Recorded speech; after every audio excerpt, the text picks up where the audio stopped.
मधुबन के बाबा, मधुबन के बाबा मुरली वाले, आपका क्या कहना, आपका क्या कहना। ओम शांति। आज 23 अगस्त 2022 के साकार मधुर महावाक्य हैं। आज मीठे मीठे बाप दादा बोले, मीठे बच्चे, अब यह पुराना घर छोड़ बाप के साथ चलना है, इसलिए इस घर यानी कि शरीर से ममत्व मिटाते जाओ, अपने को आत्मा निश्चय करो। बाबा ने कहा, मीठे बच्चे, अब यह पुराना घर छोड़ बाप के साथ चलना है, इसलिए इस घर शरीर से ममत्व मिटाते जाओ, अपने को आत्मा निश्चय करो। बाबा ने आज प्रश्न पूछा कि देही अभिमानी बच्चों के मुख से कौन से शब्द नहीं निकलेंगे, और उत्तर में बाबा समझाते, मेरे मन को शांति कैसे मिले, यह शब्द देही अभिमानी बच्चों के मुख से नहीं निकल सकते। देह अभिमान वाले ही यह शब्द बोलते हैं, क्योंकि उन्हें आत्मा का ज्ञान ही नहीं है। तुम जानते हो, आत्मा का स्वधर्म ही शांत है। मन की शांति की तो बात ही नहीं। आत्मा अपने स्वधर्म में टिक जाए तो मन शांत हो जाएगा। आत्मा सो परमात्मा कहने वाले इस बात को समझ नहीं सकते हैं। मुरली का गीत है, मरना तेरी गली में, जीना तेरी गली में। ओम शांति। बच्चे जानते हैं मरना किसको कहा जाता है? आत्मा शरीर से अलग हो जाती है, उनको मरना कहा जाता है। और यहाँ बच्चे जानते हैं कि हम जीते जी शरीर से अलग हैं और अपने परमपिता परमात्मा के साथ उनके धाम जाने वाले हैं। जो आत्माएं जा नहीं सकती हैं, उनको योग से पवित्र बना रही हैं। इसको कहा जाता है नॉलेज। रूह को नॉलेज मिलती है। यह बच्चे बच्चे कहने वाला कौन है? परमपिता परमात्मा, जिसको सभी भगत याद करते हैं। आत्मा समझती है पतित पावन बाप मुक्ति, जीवन मुक्ति देने वाला है। उनको तो अपना शरीर है नहीं, यह लोन लिया है। हमको भी ये छोड़ना है, और जिसका घर है उनको भी छोड़ना है। वैसे तुम बच्चों का भी ये पुराना घर है, इनमें खिड़कियां आदि सब हैं। तो बाप कहते हैं, बच्चे, यह पुराना घर सबको छोड़ देना है, मेरे साथ घर चलना है। इसलिए जीते जी इस घर से ममत्व मिटाते जाओ, अपने को आत्मा निश्चय करो और बाप को याद करो। यह तो बच्चे जानते हैं कि दो चीजें हैं, जीव और आत्मा। मनुष्य जब दुखी होते हैं तो जीव घात करते हैं, आत्मघात नहीं। आत्मा जानती है कि शरीर के कारण आत्मा को दुख होता है, इसलिए उनको छोड़ना चाहती है। तुम्हारी आत्मा जानती है कि अभी हम दुख धाम में हैं। यह शरीर भी पुराना घर है। बाबा ने समझाया है कि ये अकाल तख्त है, जो छोड़कर फिर दूसरा लेना होता है। तख्त के बदले घर कहना ठीक है। घर में खिड़कियां आदि होती हैं, इसलिए शरीर को घर कहा जाता है। तख्त के ऊपर राजाई की जाती है। इस समय तो दुख धाम है। हाँ, यह जरूर है, आत्मा को घर अर्थात नए शरीर में बैठ फिर सिंहासन पर बैठ जाना है, राजाई करनी है। दुनिया में ऐसा तो कोई नहीं जिसको बाप से राजाई मिलती है। जब तक बाप ना आए तब तक बादशाही कैसे मिले? तुम जानते हो कि बाबा हमको शहंशाह बनाने आया हुआ है। जैसे राजाओं से महाराजाएं बड़े होते हैं ना, तो बाप कहते हैं तुमको राजाओं का राजा बनाया जाता है। तुम्हारी आत्मा जानती है क्या कि ये पुराना घर छोड़ना है। आत्माओं को पहले सतोप्रधान घर मिलता है, यानी शरीर। सतोप्रधान गुणवान आत्मा है तो शरीर भी ऐसे ही सतोप्रधान मिलता है। आत्मा समझती है कि कैसे हम आत्माओं को घर मिलता है। ऊंच पवित्र आत्माओं को शरीर भी ऐसे ही मिलेगा। पावन बनेंगे तो पावन घर मिलेगा जरूर। जब पावन बनाने वाला आए तब तो हम पावन बने। खुद कहते हैं कि बच्चे, तुम याद करते थे, अब मैं आया हूँ। कल्प कल्प इस शरीर में आकर ये यज्ञ रचता हूँ। इनका नाम ब्रह्मा रखना पड़ता है, इनको एडॉप्ट किया जाता है। ग्रस्त व्यवहार में रहते तुमने बुद्धि से सब कुछ पुरानी चीजों का संन्यास कर अपने को आत्मा निश्चय किया है। अभी जीते जी सब संबंध तोड़ने हैं। बाप कहते हैं तुम्हें इस पुरानी दुनिया में रहना नहीं है। समझाया जाता है कि हमारी एम ऑब्जेक्ट है नर से नारायण व मनुष्य से देवता बनना व स्वर्ग की बादशाही पाना। यह भी समझाया है कि मनुष्य सृष्टि एक ही है जो चक्र लगाती है। इनको झाड़ भी कहते हैं। बड़ के झाड़ से भेंट की जाती है।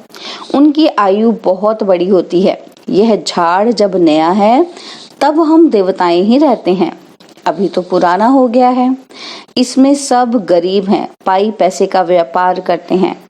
अभी तुम बच्चे ज्ञान रत्नों का व्यापार करते हो। बाप से रत्न ले फिर औरों को देते हो। अब तुम्हारी श्रेष्ठ हीरे जैसी बुद्धि बनती है।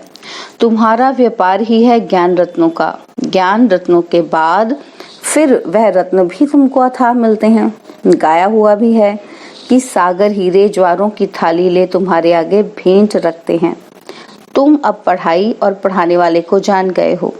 बरोबर हमारा परमपिता परमात्मा ज्ञान रत्नों का सागर है, जिसको रूप बसंत भी कहा जाता है। आत्मा ज्ञान रत्नों का मुख से वर्णन करती है। तुम्हारा धंधा ही यह है। तुम अमृत वेले उठ ये ज्ञान रत्नों का धंधा करो। प्रभात अच्छी होती है। कहते हैं राम नाम सिमर प्रभात मोरे मन। यह आत्माओं ने कहा ना। मन बुद्धि आत्मा में है। मनुष्य देह अभिमान में रहते हैं तो कहते हैं मन मेरा शांत नहीं होता है, जैसे कि शरीर में मन है। परंतु आत्मा कहती है मेरे मन को, बुद्धि को ज्ञान नहीं है, मुझे शांति चाहिए। वे अपने को आत्मा समझते ही नहीं है। शांत व अशांत आत्मा होती है। आत्मा कहती है कि मैं अशांत आत्मा हूँ, मैं शांत आत्मा हूँ। देह अभिमान वाला कहेगा कि हमारे मन को शांति कैसे मिले। मन क्या है? क्या है मन?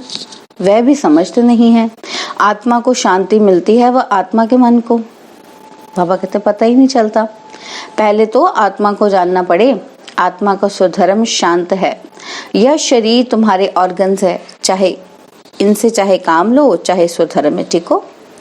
सन्यासी भी इस बात को नहीं जानते। वह तो कह देते आत्मा सो परमात्मा और परमात्मा सो आत्मा। परंतु ताकत कैसे मिले जो शांति में रह सके? जब बाप को याद करे तब ही ताकत मिले। सिर्फ शांति से भी कोई फायदा नहीं। वह समझते हैं कि हम आत्मा सो परमात्मा, हम आत्मा परमात्मा के लोक में चली जाएंगी और कुछ भी नहीं जानते। पुनर्जन्म को ही भूल जाते हैं, 84 जन्मों को भी भूल जाते हैं। बाप सम्मुख समझाते हैं। तुम समझते हो कि अभी हमें बाप के गले का हार बनना है। हम असल उस बाप के गले का हार थे। अब नाटक पूरा होता है। नाटक में एक्टर खेलते भी रहते हैं और टाइम भी देखते रहते हैं। अभी नाटक पूरा होता है, बाकी इतना टाइम है। टाइम पूरा हुआ, सब एक्टर आकर खड़े हो जाते हैं, फिर ड्रेस बदली कर घर चले जाते हैं। हूबहू तुम्हारा भी ऐसे ही पाठ है। बाप आया है लेने लिए, यह प्रश्न ही नहीं उठता। आत्माएं वहां होंगी व नहीं। हमारा काम है वर्षा लेना। जरूर आत्माएं होंगी तब तो आती रहती हैं, वृद्धि को पाती रहती हैं। अभी भी आती रहती हैं ना। तब तो बर्थ कंट्रोल आदि करते हैं। आत्माओं को वहां से स्टेज पर आना ही है, फिर बर्थ कंट्रोल क्या करेंगे? जो कुछ बची खुची आत्माएं हैं सब आएंगी। इसलिए तो वृद्धि होती रहती है। वृद्धि होनी ही है, यह तुम बच्चों को पता है। जो कुछ पिछाड़ी वाले रहे हुए होंगे वह आते जाएंगे। जैसे मच्छर देखो रात को आए और सुबह को देखो तो सब मरे हुए होंगे, परंतु उनका कोई हिसाब किताब थोड़ी है। यह जो बड़े बड़े साइंसदान हैं वह कितना माथा मारते रहते हैं, खोज करते रहते हैं। जैसे ज्ञान की ऊंचाई है तो माया भी कम नहीं है। देखो आसुरी मत पर क्या क्या बना रहे हैं। श्रीमत क्या कहती है और साइंस वाले क्या करते रहते हैं। सुख भी है तो इन चीजों से विनाश भी होना है। साइंस और साइलेंस। तुम सदैव बाप को याद करते रहो साइलेंस में। उनको फिर साइंस का कितना घमंड है, कितने एरोप्लेन बारूद आदि हैं। साइंस पर साइलेंस की विजय होती है। कई कहते हैं मन जीते जगत जीत, परंतु माया जीते जगत जीत कह सकते हैं। आत्मा अशरीरी हो बाप के पास चली जाएगी। कहते हैं मन में संकल्प विकल्प न आए। बाप कहते हैं ये तो जरूर आएंगे। मामेकम याद करो, हम आत्मा अपने साइलेंस होम मुक्तिधाम में जाती हैं, पियर घर जाती हैं। बुद्धि में यही रहता है कि बाबा आया है, हमको ले जाएंगे। गाइड बाबा ही है। कहते हैं मेरे लाडले बच्चे, मैं तुमको साथ ले जाऊंगा। कोई ने भी घर का रास्ता नहीं देखा है। अगर एक ने देखा हो तो बहुत देख लें। वह जाना भी सिखलावे। वहां से मनुष्य तंग होकर, बाबा कहते हैं यहाँ से मनुष्य तंग होकर कहते हैं कि जाएं। सतयुग में ऐसा थोड़ी कहेंगे। सुख धाम को ही सब याद करते हैं। बाप कहते हैं मैं सबको ले जाऊंगा, मच्छरों के सदृश्य। वह सिर्फ कह देते हैं बौद्ध की आत्मा निर्वाण धाम गई। अगर वह चला गया तो बाकी सब, उनकी इतनी वंशावली कैसे जाएगी? कोई जा नहीं सकते हैं। मैं तो जा सकता हूँ ना, मैं आता ही हूँ ले जाने के लिए। सत्युग में तो कितने थोड़े होते हैं, इस समय तो आत्माएं कितनी अथाह हैं, मच्छरों सदृश है ना। सबको ले जाना एक बाप का ही काम है। बाप कहते हैं मेरे गले का हार बनने से फिर विष्णु के गले का हार बनेंगे। गिरेंगे भी पहले, वह पुजारी बनते हैं, तब रावण के गले का हार बनते हैं। आखिरीन ये हालात हो जाती है। तुम जानते हो हम आधा कल्प सुख में और आधा कल्प दुख में रहते हैं। रावण के गले का हार पहले पहले देवी देवता धर्म वाले बनते हैं, फिर और धर्म वाले आएंगे, वह भी रावण के गले का हार बनेंगे। अंत में सभी रावण के गले का हार बन जाते हैं। ये ड्रामा का खेल ऐसा बना हुआ है जो सिवाय बाप के और कोई समझा ना सके। पॉइंट्स तो बहुत मिलती हैं ना समझाने के लिए। नक्शल में कहा जाता है एक बाप को याद करो। पति तो दुनिया को कैसे पावन बनाते हैं और फिर गले का हार पहले पहले कौन बनते हैं, यह बुद्धि में रहना चाहिए। बरोबर हम असल में अपने बाप के गले की माला हैं। फिर बाबा हमको सूर्यवंशी चंद्रवंशी बनाते हैं। फिर रावण का राज्य होता है। यह सृष्टि का चक्र कैसे फिरता है तुम जानते हो नंबरवार। स्कूल में सब सब्जेक्ट में 100 मार्क्स तो कोई नहीं लेते हैं। हाँ, कोई एक सब्जेक्ट में 100 मार्क्स मिल सकती है, इसमें भी मार्क्स हैं। दैवी गुण धारण करना कितनी बड़ी सब्जेक्ट है। सारे चक्र का राज भी समझाना है। कोई में गुण कम है, मुरली अच्छी चलाते हैं, नंबरवार तो होते ही हैं, है ना। जो पास होते हैं वे गले का हार बनते हैं। बाप तो परफेक्ट है, उन जैसा परफेक्ट कोई हो नहीं सकता। वह तो जन्म मरण में आता ही नहीं है। तुम्हारी बुद्धि में कितनी नई नई पॉइंट्स हैं जो और कोई की बुद्धि में बैठ नहीं सकती हैं। यह है गॉड फादरली यूनिवर्सिटी। भगवान उवाच कि मैं राजयोग सिखलाता हूँ। समझ में आता है कि भारत कितना अमीर था, अब गरीब है।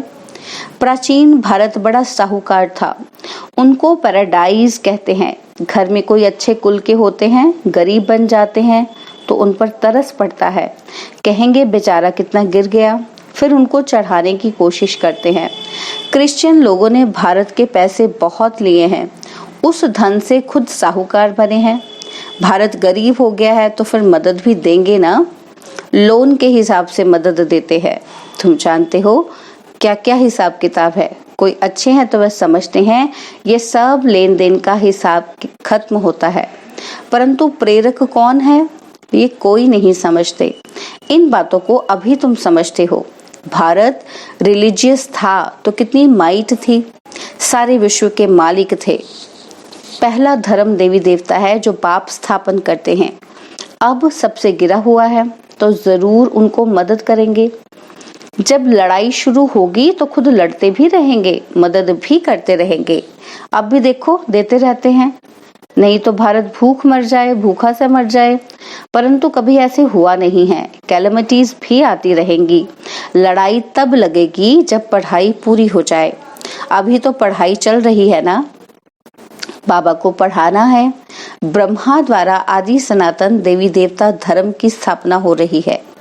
अच्छा, मीठे मीठे सिकिलदे बच्चों प्रति माता पिता बाप दादा का याद प्यार और गुड मॉर्निंग। रूहानी बाप की रूहानी बच्चों को नमस्ते। हम रूहानी बच्चों की रूहानी बाप दादाजी को दिलवा जान सिकवा प्रेम से नमस्ते। ओम शांति। प्यारे बाबा, मीठे बाबा, मेरे बाबा, शुक्रिया बाबा, शुक्रिया बाबा, शुक्रिया बाबा। धारणा के लिए मुख्य सार है। पहला पॉइंट है, अभी ज्ञान रत्नों का धंधा करना है। रूप बसंत बन पढ़ाई पढ़नी और पढ़ानी है। सेकंड पॉइंट है, बाप के साथ घर वापस जाना है, इसलिए पवित्र बनना है। अशरीरी बन बाप की याद में रह साइलेंस बल से साइंस पर विजय पानी है। बाबा ने वरदान दिया, सदा उमंग उत्साह के पंखों द्वारा उड़ने और उड़ाने वाले मजबूत और अथक भव। सदा उमंग उत्साह के पंखों द्वारा उड़ने और उड़ाने वाले मजबूत और अथक भव। आप आत्माएं अनेक आत्माओं को उड़ाने के निमित्त हो, इसलिए उमंग उत्साह के पंख मजबूत हों। सदा इसी स्मृति में रहो कि हम ब्राह्मण विश्व कल्याण के जवाबदार हैं, तो आलस्य और अलबेलापन स्वतः समाप्त हो जाएगा। कभी भी थकेंगे नहीं। जिसमें उमंग उत्साह होता है वह अथक होते हैं। वह अपने चेहरे और चलन से सदा औरों का भी उमंग उत्साह बढ़ाते हैं। स्लोगन है, बाप के संग का रंग लगा हुआ हो तो सब बुराइयां सहज ही परिवर्तन हो जाएंगी। बाप के संग का रंग लगा हुआ हो तो सब बुराइयां सहज ही परिवर्तन हो जाएंगी। ओम शांति। और अब यह एक बहुत अच्छी वीडियो भी जरूर देखें।